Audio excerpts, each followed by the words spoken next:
The old man will. The old man will. United States Patent Office, Nikola Tesla, of New York.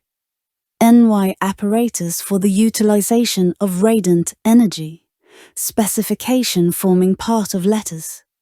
Patent number 685,957, dated November 5th, 1901.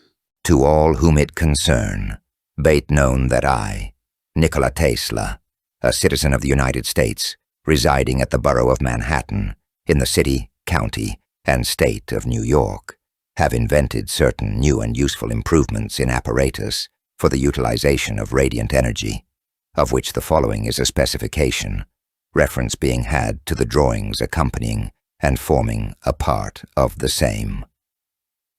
It is well known that certain radiations, such as those of ultraviolet light, cathodic, Röntgen rays, or the like, possess the property of charging and discharging conductors of electricity, the discharge being particularly noticeable when the conductor upon which the rays impinge is negatively electrified. These radiations are generally considered to be ether vibrations of extremely small wavelengths, and in explanation of the phenomena noted, it has been assumed by some authorities that they ionize or render, conducting the atmosphere through which they are propagated. My own experiments and observations, however, lead me to conclusions more in accord with the theory heretofore advanced by me, that sources of such radiant energy throw off with great velocity minute particles of matter which are strongly electrified, and therefore capable of charging an electrical conductor, or, even if not so, may at any rate discharge an electrified conductor, either by carrying off bodily its charge, or otherwise. My present application is based upon a discovery which I have made, that when rays or radiations of the above kind are permitted to fall upon an insulated conducting body connected to one of the terminals of a condenser, while the other terminal of the same is made by independent means to receive or to carry away electricity, a current flows into the condenser so long as the insulated body is exposed to the rays, and under the conditions hereinafter specified, an indefinite accumulation of electrical energy in the condenser takes place. This energy, after a suitable time interval, during which the rays are all loath to act, may manifest itself in a powerful discharge, which may be utilized for the operation or control of mechanical or electrical devices, or rendered useful in many other ways. In applying my discovery, I provide a condenser, preferably of considerable electrostatic capacity, and connect one of its terminals to an insulated metal plate or other conducting body exposed to the rays or streams of radiant matter. It is very important, particularly in view of the fact that electrical energy is generally supplied at a very slow rate to the condenser, to construct the same with the greatest care. I use, by preference, the best quality of mica as dielectric, taking every possible precaution in insulating the armatures so that the instrument may withstand great electrical pressures without leaking and may leave no perceptible electrification when discharging instantaneously. In practice, I have found that the best results are obtained with condensers, treated in the manner described in a patent granted to me, February 23rd, 1897, number 577,671. Obviously, the above precautions should be the more rigorously observed the slower the rate of charging, and the smaller the time interval during which the energy is allowed to accumulate in the condenser. The insulated plate or conducting body should present as large a surface as practicable to the rays or streams of matter, I having ascertained that the amount of energy conveyed to it per unit of time is under otherwise identical conditions proportionate to the area exposed, or nearly so. Furthermore, the surface should be clean and preferably highly polished or amalgamated. The second terminal or armature of the condenser may be connected to one of the poles of a battery or other source of electricity, or to any conducting body or object, whatever of such properties, or so conditioned that by its means, electricity of the required sign will be supplied to the terminal. A simple way of supplying positive or negative electricity to the terminal is to connect the same either to an insulated conductor supported at some height in the atmosphere or to a grounded conductor, the former, as is well known, furnishing positive and the latter negative electricity, as the rays or supposed streams of matter generally convey a positive charge to the first condenser terminal, which is connected to the plate or conductor above mentioned. I usually connect the second terminal of the condenser to the ground, this being the most convenient way of obtaining negative electricity, dispensing with the necessity of providing an artificial source. In order to utilize for any useful purpose the energy accumulated in the condenser, I furthermore connect to the terminals of the same A circuit, including an instrument or apparatus which it is desired to operate, and another instrument or device for alternately closing and opening the circuit. This latter may be any form of circuit controller with fixed or movable parts or electrodes, which may be actuated either by the stored energy or by independent means. My discovery will be more fully understood from the following description and annexed drawings, to which reference is now made, and in which Figure 1 is a diagram showing the general arrangement of apparatus as usually employed. Fig 2 is a similar diagram illustrating more in detail typical forms of the devices or elements used in practice, and Figs 3 and 4 are diagrammatical representations of modified arrangements suitable for special purposes, as illustrative of the manner in which the several parts or elements of the apparatus in one of its simplest forms are to be arranged and connected for useful operation. Reference is made to Fig 1, in which C is the condenser, P the insulated plate or conducting body which is exposed to the rays, and P, another plate or conductor which is grounded, all being joined in series, as shown. The terminals TT of the condenser are also connected to a circuit, which includes a device R to be operated and a circuit controlling device D of the character above referred to. The apparatus being arranged as shown, it will be found that when the radiations of the sun or of any other source capable of producing the effects before described fall upon the plate pan accumulation of electrical energy in the condenser C will result. This phenomenon, I believe, is best explained as follows.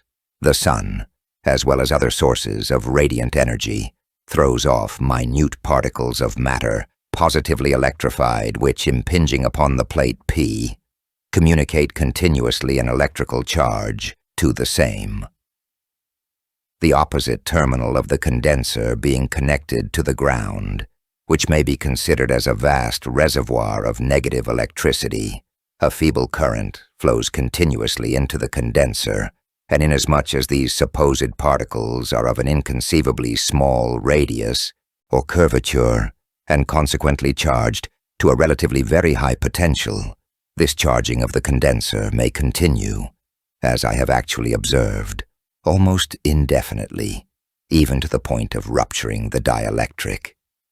If the device D be of such character that it will operate to close the circuit in which it is included when the potential in the condenser has reached a certain magnitude, the accumulated charge will pass through the circuit, which also includes the receiver R, and operate the latter.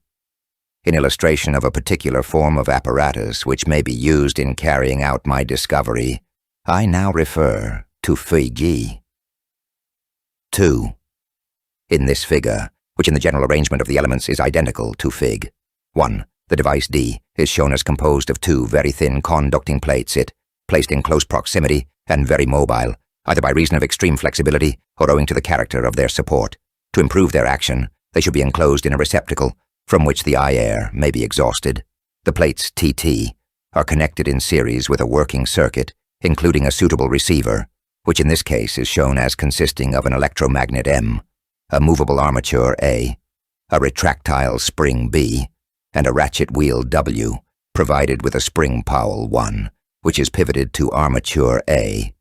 As illustrated, when the radiations of the sun or other radiant source fall upon plate P, a current flows into the condenser, as above explained, until the potential therein rises sufficiently to attract and bring into contact the two plates and thereby close the circuit connected to the two condenser terminals. This permits a flow of current, which energizes the magnet M, causing it to draw down the armature A, and impart a partial rotation to the ratchet wheel U. As the current ceases, the armature is retracted by the spring B, without, however, moving the wheel V. With the stoppage of the current, the plates cease to be attracted and separate, thus restoring the circuit to its original condition. Fig. 3 shows a modified form of apparatus used in connection with an artificial source of radiant energy, which in this instance may be an arc emitting copiously ultraviolet rays. A suitable reflector may be provided for concentrating and directing the radiations. A magnet R and circuit controller D are arranged as in the previous figures. But in the present case, the former, instead of performing itself the whole work, only serves the purpose of alternately opening and closing a local circuit, containing a source of current B and a receiving or translating device D. The controller D, if desired, may consist of two fixed electrodes separated by a minute air gap or weak dielectric film, which breaks down more or less suddenly when a definite difference of potential is reached at the terminals of the condenser and returns it to its original state upon the passage of the discharge. Still another modification is shown in Fig. 4, in which the source S of radiant energy is a special form of Röntgen tube devised by me, having but one terminal key, generally of aluminum in the form of half a sphere, with a plain polished surface on the front side from which the streams are thrown off. It may be excited by attaching it to one of the terminals of any generator of sufficiently high electromotive force. But whatever apparatus be used, it is important that the tube be exhausted to a high degree, as otherwise it might prove entirely ineffective. The work-in or discharge circuit connected to the terminals TT of the condenser includes in this case the primary P of a transformer and a circuit controller comprising a fixed terminal or brush T and a movable terminal T in the shape of a wheel, with conducting and insulating segments, which may be rotated at an arbitrary speed by any suitable means. In inductive relation to the primary wire or coil, P is a secondary S, usually of a much greater number of turns, to the ends of which is connected a receiver R. The terminals of the condenser being connected, as indicated, one to an insulated plate, P, and the other to a grounded plate, P. When the tube S is excited, rays or streams of matter are emitted from the same, which convey a positive charge to the plate P and condenser terminal T, while terminal T is continuously receiving negative electricity from the plate P. This, as before explained, results in an accumulation of electrical energy in the condenser, which goes on as long as the circuit, including the primary P, is interrupted. Whenever the circuit is closed, owing to the rotation of the terminal T, the stored energy is discharged through the primary P, this giving rise in the secondary S to induced currents, which operate the receiver R. It is clear from what has been stated above that if the terminal T is connected to a plate supplying positive instead of negative electricity, the rays should convey negative electricity to plate P. The source SS may be any form of Röntgen or Lenard tube, but it is obvious from the theory of action that in order to be very effective, the electrical impulses exciting it should be wholly or at least preponderatingly of one sign. If ordinary symmetrical alternating currents are employed, provision should be made for allowing the rays to fall upon the plate P only during those periods when they are productive of the desired result. evidently if the radiations of the source be stopped, or intercepted, or their intensity varied in any man, any yar, as by periodically interrupting or rhythmic ally, varying the current exciting the source, there will be corresponding changes in the action upon the receiver are, and thus signals may be transmitted and many other useful effects produced.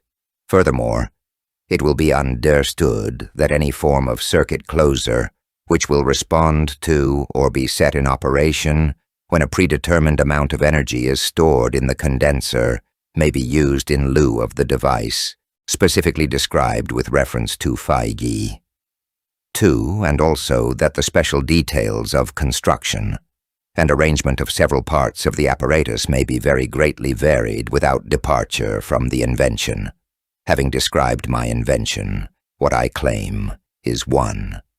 An apparatus for utilizing radiant energy, comprising in combination a condenser, one armature of which is subjected to the action of rays or radiations, independent means for charging the other armature, a circuit and apparatus therein adapted to be operated or as set forth, controlled by the discharge of the condenser. 2.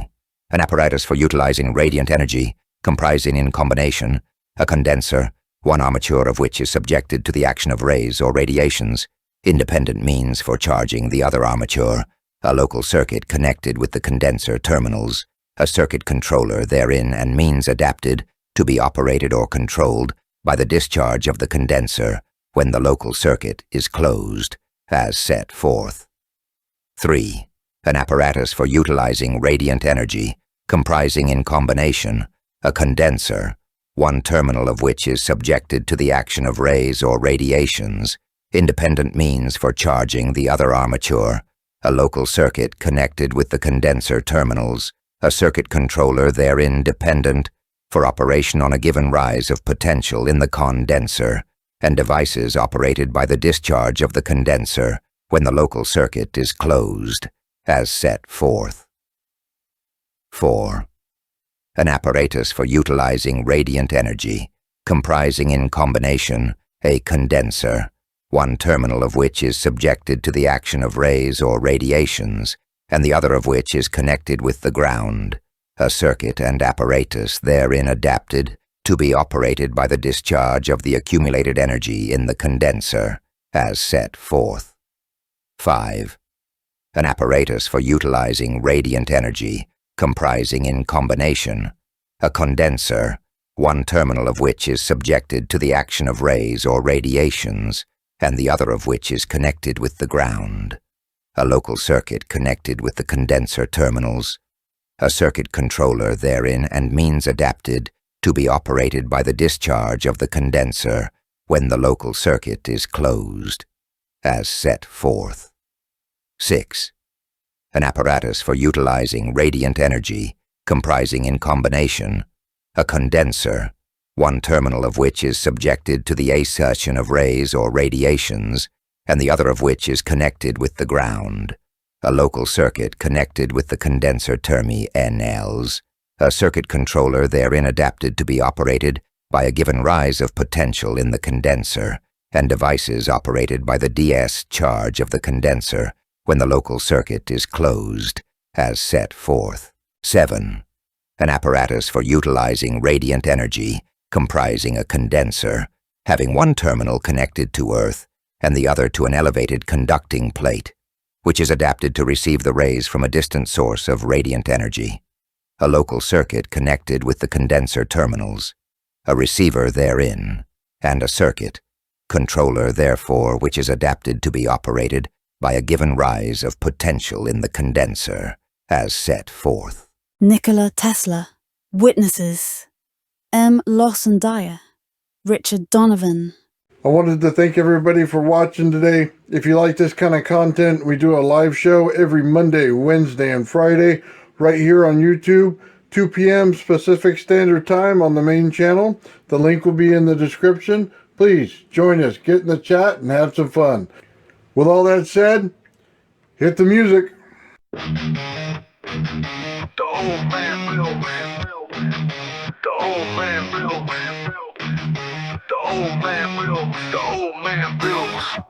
The old man builds is broken in the head. People not seeing reality has put them in the red. Where conscious and spirituality been stricken from the norm and replaced with the ignorance of basic magnetic form. The geometry of God keeps running through his head. That's what makes old man builds broken in the head. The old man builds. The old man builds. Spheres of destiny are spinning in his mind, making him travel back and forth in time, battling the establishment for just a little recognition. Has him forcing the world to understand his premonition. That world will have all the technology in the end, even if it means his life will fail to extend. The old man builds. The old man builds.